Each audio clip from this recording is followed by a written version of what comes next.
everybody, this is Crimson Comic coming back at you again.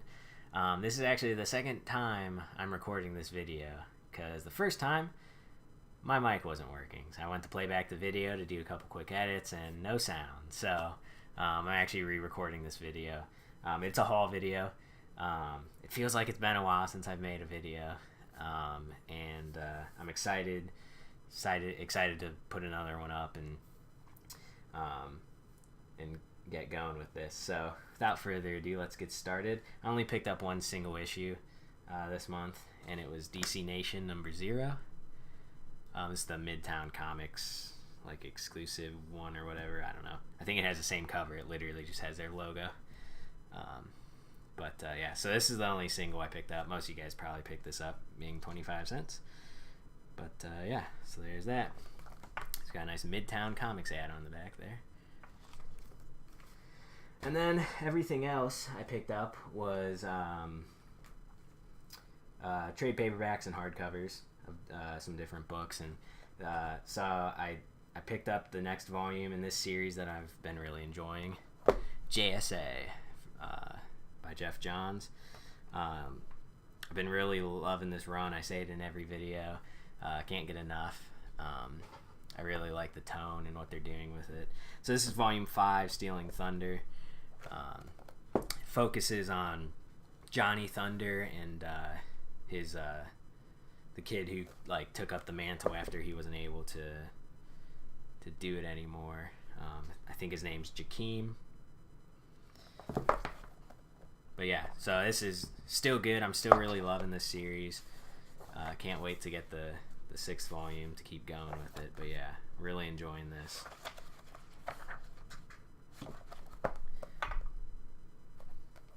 And then I picked that one up off of eBay, and these two I got got from Ollie's. I picked up volume 11 of JSA, and then volume 12. So yeah, I'm trying to get as many of these as possible, so that way I can read the run. Yeah,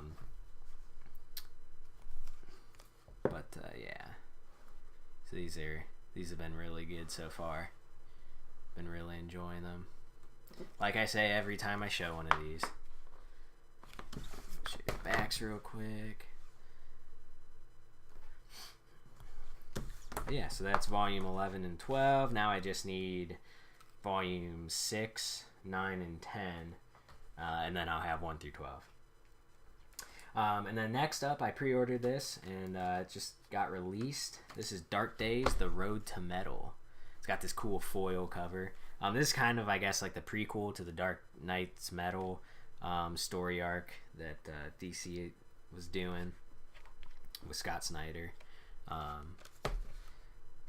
And before I had got this, I didn't really realize what was all in it. It actually contains quite a bit of older material.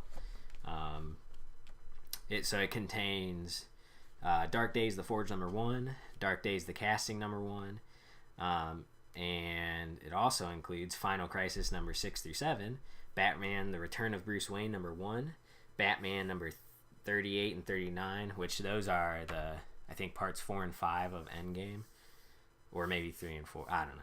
It says in the front of the book. And then Nightwing 17. So it kind of contains some older stuff too, as well as the 2 Dark Days, The Forge, and Dark Days, The Casting issues. But yeah, it's got this really cool foil dust jacket on there. And then the inside cover is pretty sweet too. I like it. The back is just a simple DC logo. And then got the nice text there. This is almost more of like a matte finish here. And it just says The Road to Metal. But yeah, so let's see real quick. Yep, it's Batman Endgame parts 4 and 5, so that's 38 and 39. So yeah, got a lot of stuff in it.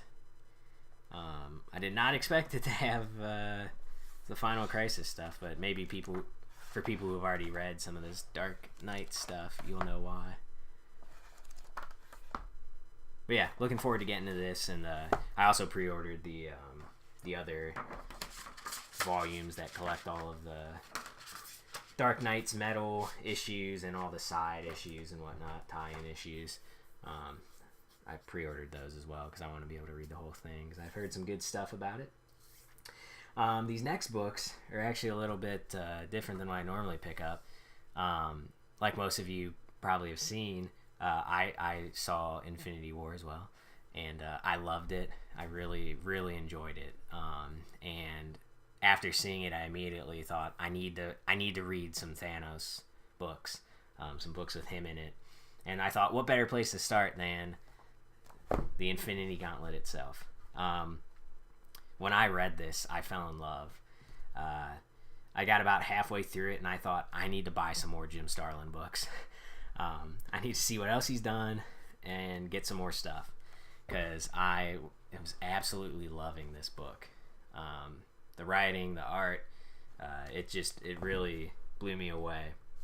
And I'm probably speaking to the choir, to a lot of people, or preaching to the choir, but yeah, this book really opened up a whole new world to me with Jim Starlin and this Marvel cosmic stuff. I've really enjoyed like the more cosmic elements of DC. I love space, I love sci-fi, so it just makes sense that I would like the cosmic stories with Marvel and DC, but with Green Lantern and things like that. But this just blew me away, and so fortunately, it actually has in the front of this nice little map of, if you want to read the Infinity Gauntlet saga, this is how, I guess, what they recommend based on their collected editions that Marvel puts out. So naturally, I went and picked up the Avengers versus Thanos, which is the first one in their recommended reading order, and so I'm about a third of the way through this right now. So what I'm reading currently, really enjoying it too. Not as much as Infinity Gauntlet.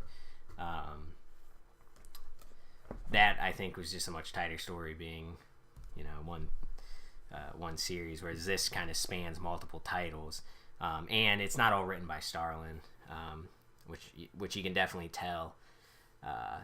And this collects Iron Man 55, Captain Marvel 25 through 33, Marvel Feature 12, Daredevil 105 through 107, Avengers 125, Warlock 9 through 11 and 15, Avengers Annual number 7, Marvel 2-in-1 Annual number 2, and material from Logan's Run number 6. So yeah, there's a lot of this is written by Starlin. Like I think the Captain Marvel stuff all is. Warlock I think Iron Man 55 was maybe partly written by Friedrich, but yeah, so it's great. I love with Iron Man 55 having the first appearance of Thanos. I thought that was really cool. I love seeing these characters' backstories and like the history in the comic, where they come from, and then how their character changes throughout comics history and whatnot. But yeah, so I've been loving this too. I've been really enjoying it, and with the writing and the art, definitely you can tell it's not all Starlin, but I'm just loving this Marvel cosmic stuff with that Starlin has been doing. And then of course after that book, The Silver Surfer, Rebirth of Thanos. This is the next book they recommend in the Infinity Gauntlet saga reading order. So this is all Starlin and Ron Lim. And this collects Silver Surfer 34 through 38 and Thanos Quest 1 and 2. So yeah, I'm looking forward to getting into this one as well. Love this Ron Lim art. But yeah, it's so good. I mean, I'm so glad I picked up the Infinity Gauntlet to read, because it really opened up a whole new world for me for comics. Yeah, I'm primarily DC. I've read a few Marvel things here and there, but and I have nothing against Marvel or anything. Obviously, there's room enough for both on my reading list. But this just really made me want more. As soon as I read this, I was like, I need more Starlin. I need more cosmic. give me as much as I can get. So definitely, if you guys have any recommendations, like let me know what your favorite Starlin books are, or cosmic books. It doesn't have to be Marvel. I know he's done some DC stuff like Cosmic Odyssey. But yeah, let me know what you guys think in the comments, and yeah, recommend if you got any recommendations for a guy who has just recently fallen in love with Starlin and his writing.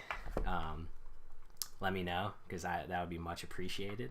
But yeah, so that's my haul this time, and let me know what you think in the comments. Like and subscribe if you want, and thanks for watching. We'll see you next time.